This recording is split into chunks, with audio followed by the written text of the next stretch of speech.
नमस्कार साथियों, Naira education institute में आपका हार्दिक स्वागत है। मैं प्रोफेसर महेंद्र सर आज आप लोगों को टेट सीटेट एग्ज़ाम के संबंध में एक महत्वपूर्ण लेसन शैक्षिक मूल्यांकन व परीक्षा को लेकर के आया हूँ। मुझे आशा और विश्वास है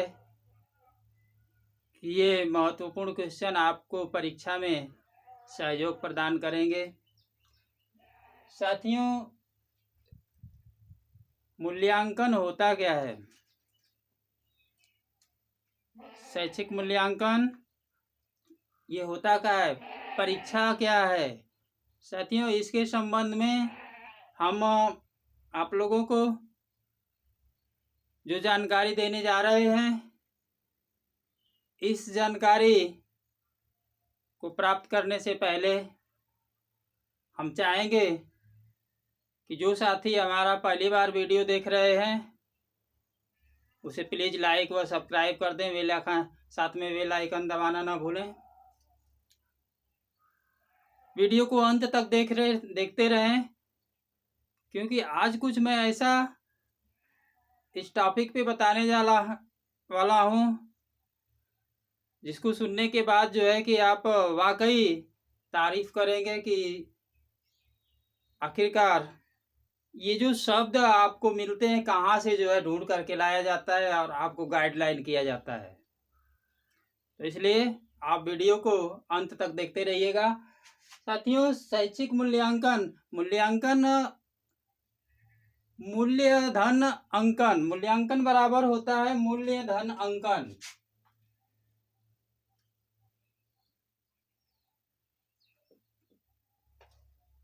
मूल्यांकन के लिए एक सूत्र है, मूल्यांकन बराबर मूल्य धन अंकन।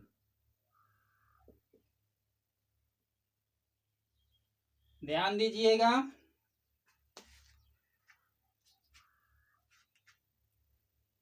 मूल्यांकन मूल्य धन अंकन, मूल्य है क्या, अंकन कैसे उसको आंका जाता है, कैसे उसकी जांच की जाती है, सब मैं आपको बताने वाला हूं। साथियों, मूल्यांकन एक ऐसी निरंतर चलने वाली प्रक्रिया है। मूल्यांकन एक ऐसी निरंतर चलने वाली प्रक्रिया है जिसमें मापन के उपयोगिता के संबंध में, मूल्यांकन एक ऐसी निरंतर चलने वाली प्रक्रिया है जिसमें मापन की उपयोगिता के संबंध में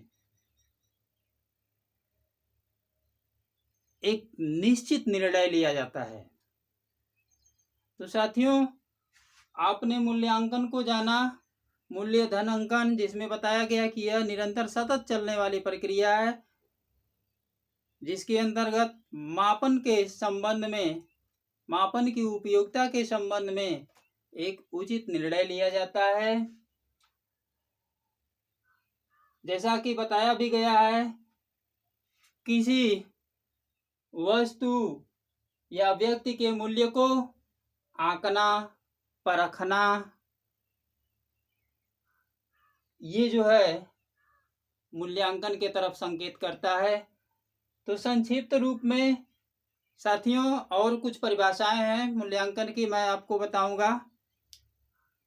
एक मैंने शब्द दिया है, मापन की उपयोगिता के संबंध में एक उचित निर्णय लिया जाता है। मापन होता क्या है? किसी की माप करना, कैसे माप की जाएगी? तो साथियों, किसी की माप करने के लिए कोई पैमाना तो होगा। वह पैमाना जो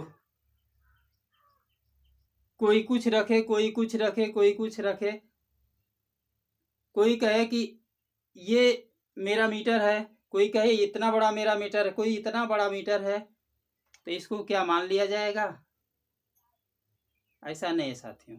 तो एक मापन की परिभाषा मैं इतनी महत्वपूर्ण आपको दे रहा हूं, जो आपके टेट सी टेट की परीक्षा में अधिकतर पूछा जाता है, हो सकता है कि इस साल भी पूछा जाए। तो मापन है क्या, इसको भी संक्षिप्त में मैं बता दे रहा हूं, और एक शिक्षा शास्त्री की परिभाषा मैं दे रहा हूं जिसका नाम है स्टीवेंस। स्टीवेंस महोदय ने कहा है, स्टीवेंस मापन के संबंध में स्टीवेंस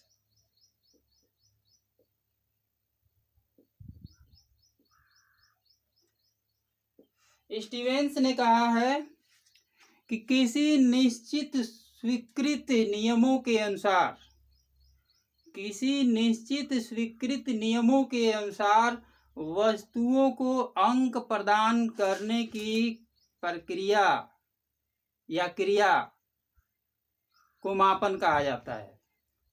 मापन हम उसे कहेंगे जो निश्चित हो, स्वीकृत हो, स्वीकार किया गया हो, और नियमों के अनुसार वह जो है सर्वमान्य हो। निश्चित भी हो, स्वीकृत भी हो, और नियम के अंतर्गत जो है सबको स्वीकार हो। इसके अंतर्गत किसी वस्तु को अंक प्रदान करने की जो प्रक्रिया होती है उसे मापन कहते हैं। तो साथियों, मूल्यांकन के साथ मापन को भी मैं थोड़ा सा बता दिया। अब मैं परीक्षा के संबंध में चर्चा करूंगा। परीक्षा को दो तरह से लिखा जाता है साथियों, परीक्षा को दो तरह से लिखा जाता है। कैसे लिखा जाता है, अभी मैं इसको आप लोगों को जानकारी दे रहा हूं। परीक्षा को दो तरह से लिखा जाता है। इसको यही इसी को मैंने कहा कि इसको ध्यान पूर्वक देख लेंगे तो समझ में आ जाएगा आपको। परीक्षा को दो तरह से लिखा जाता है। परीक्षा, ये परीक्षा, और एक दूसरा परीक्षा इस तरह से होता है, ध्यान दीजिएगा।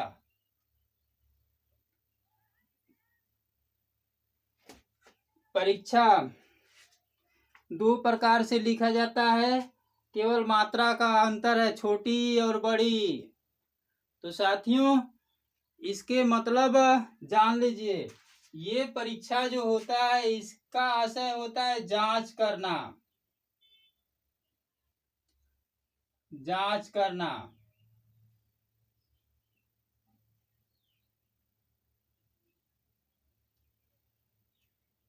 पता लगाना।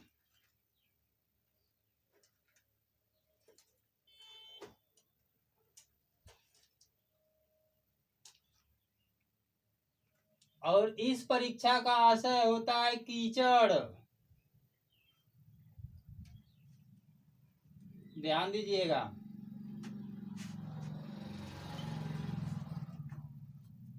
परीक्षा का दो रूप आपको मैंने सामने दिखाया। जो पहली परीक्षा आपने ऊपर देख रहे हैं, इसका आशय जांच करना होता है, पता लगाना होता है। और दूसरी परीक्षा का आशय जो है कीचड़ होता है। आपको एक और महत्वपूर्ण बात बता दूं मैं, परीक्षा का शाब्दिक अर्थ क्या होता है। परीक्षा का शाब्दिक अर्थ जो होता है, तराजू का पलड़ा। Very very most important question for CTET exam. परीक्षा का वास्तविक अर्थ होता है तराजू का पलड़ा।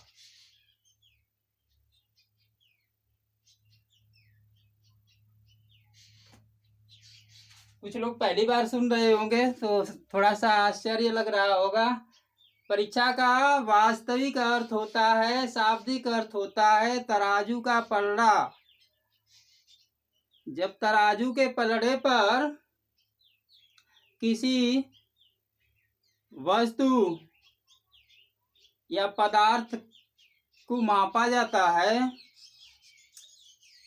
तो उससे जो है उसके वास्तविकता का जो है कि पता चल जाता है कि उसकी माप क्या है। तो साथियों, आज आपने शैक्षिक मूल्यांकन के संबंध में थोड़ी सी जानकारी, मापन को भी, परीक्षा को भी आपने सुना। परीक्षा कितने प्रकार की होती है? जो आज के आधुनिक युग में 3 प्रकार की परीक्षा होती है। 3 प्रकार की परीक्षा होती है। तो साथियों, ये 3 प्रकार की जो परीक्षा होती है कौन कौन सी होती है, ये भी बता दिया जाए आप लोगों को। मौखिक परीक्षा, मौखिक परीक्षा,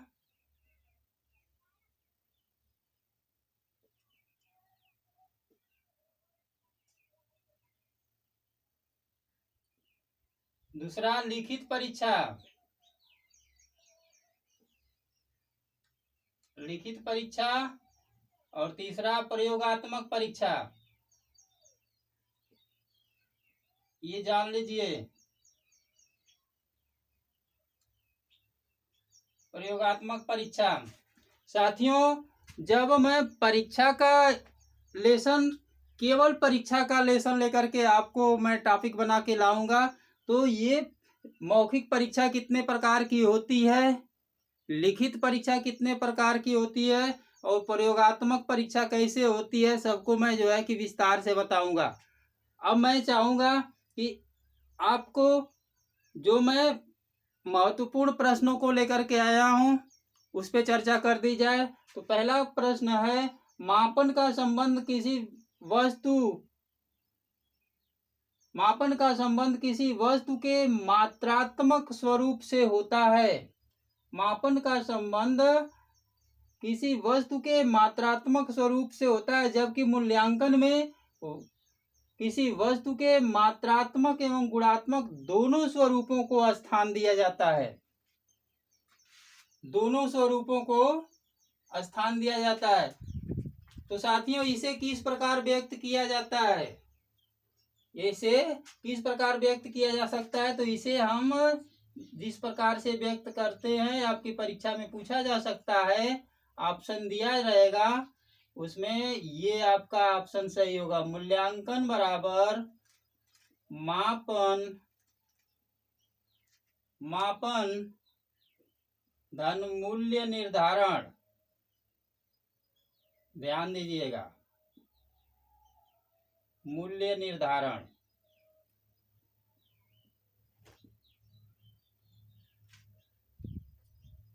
राइट आंसर। दूसरे क्वेश्चन के तरफ चलते हैं। किसी व्यक्ति अथवा वस्तु के मूल्य को आंकना व परखना। किसी व्यक्ति अथवा वस्तु के मूल्य को आंकना व परखना गणितीय रूप में क्या कहा जा सकता है? तो साथियों, इसे मूल्यांकन कहा जाता है, मूल्यांकन। ध्यान दीजिएगा। अगला क्वेश्चन, मूल्यांकन के अंतर्गत व्यक्ति या समाज या दोनों की दृष्टि से जो उत्तम एवं वांछनीय होता है उसका ही प्रयोग किया जाता है। मूल्यांकन के अंतर्गत किसी व्यक्ति या समाज या दोनों की दृष्टि से जो भी उत्तम होता है, वांछनीय होता है, उसका ही प्रयोग किया जाता है। ये किसके द्वारा कहा गया है? ये साथियों कहा गया है रेयर्स, रेयर्स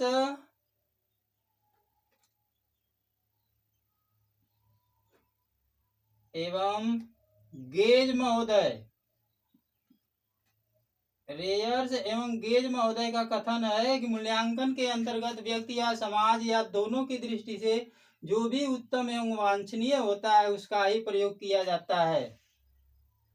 अगला क्वेश्चन, मूल्यांकन का अर्थ है किसी वस्तु या प्रक्रिया का मूल्य निश्चित करना।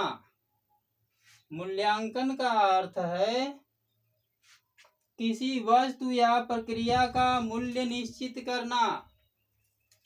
यह किसके द्वारा कहा गया है? मूल्यांकन का अर्थ है किसी वस्तु या प्रक्रिया का मूल्य निर्धारण करना, निश्चित करना। यह किसके द्वारा कहा गया है? तो साथियों यह एडम्स के द्वारा कहा गया है।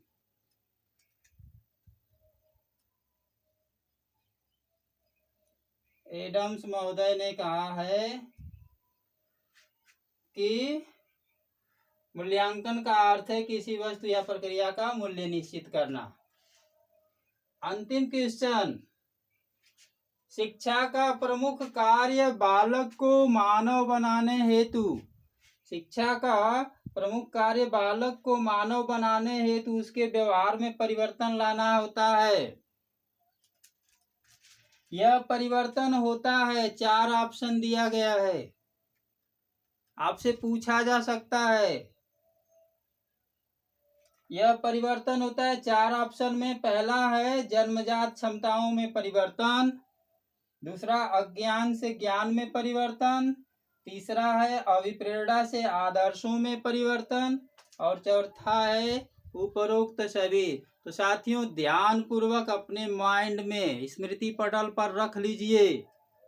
साथियों शिक्षा का जो प्रमुख कार्य होता है बालक का सर्वांगीण विकास करना होता है। उसके अंतर्गत जो है जब सर्वांगीण विकास बालक का होता है तो उसके व्यवहार में निश्चित रूप से परिवर्तन लाया जाता है, तभी उसका सर्वांगीण विकास होगा। इसके लिए 3 तरह से परिवर्तन होते हैं। ये परिवर्तन 3 प्रकार के होते हैं, ये जान लीजिए साथियों। ये परिवर्तन 3 प्रकार के होते हैं। जो फर्स्ट है जन्मजात क्षमताओं में परिवर्तन, सेकेंड है अज्ञान से ज्ञान में परिवर्तन, और थर्ड है अभिप्रेरणा से आदर्शों में परिवर्तन। तो साथियों इस प्रश्न का आंसर होगा ऑप्शन नंबर डी, जान लीजिए।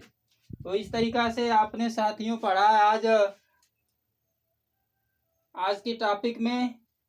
थोड़ा थोड़ा पढ़ते पढ़ते बहुत कुछ पढ़ लिया जाता है। आप मूल्यांकन को पढ़ लिया, एक लाइन मापन को भी पढ़ा, स्टीवेंस की परिभाषा, परीक्षा को भी आपने जाना, और उससे संबंधित जो हमने 5-7 प्रश्न आप लोगों को लेकर के आए थे। मापन का संबंध किसी वस्तु के मात्रात्मक स्वरूप से होता है, जबकि मूल्यांकन में किसी वस्तु के मात्रात्मक एवं गुणात्मक स्वरूपों को स्थान दिया जाता है। इसे किस प्रकार व्यक्त किया जा सकता है? मूल्यांकन बराबर मापन धन मूल्य निर्धारण। अगला है किसी व्यक्ति की अथवा वस्तु के मूल्य को आंकना और परखना गणितीय रूप में क्या कहा जाता है? तो उसे मूल्यांकन कहा जाता है। मूल्यांकन के अंतर्गत किसी व्यक्ति या समाज या दोनों की दृष्टि से जो भी उत्तम और वांछनीय होता है उसका ही प्रयोग किया जाता है। ये रेयर्स और गेज महोदय का कथन है। और मूल्यांकन का अर्थ किसी वस्तु या प्रक्रिया का मूल्य निश्चित करना, ये एडम्स के द्वारा कहा गया है। और लास्ट में शिक्षा का प्रमुख कार्य बालक को मानव बनाने हेतु उसके व्यवहार में परिवर्तन लाना होता है। ये परिवर्तन 3 प्रकार के होते हैं, और इन तीनों परिवर्तन होने से बालक का सर्वांगीण विकास होता है। तो साथियों आज के वीडियो में बस यहीं तक। अगले वीडियो के साथ हम जल्द ही प्रस्तुत होंगे। तब तक के लिए साथियों नमस्कार, जय हिंद।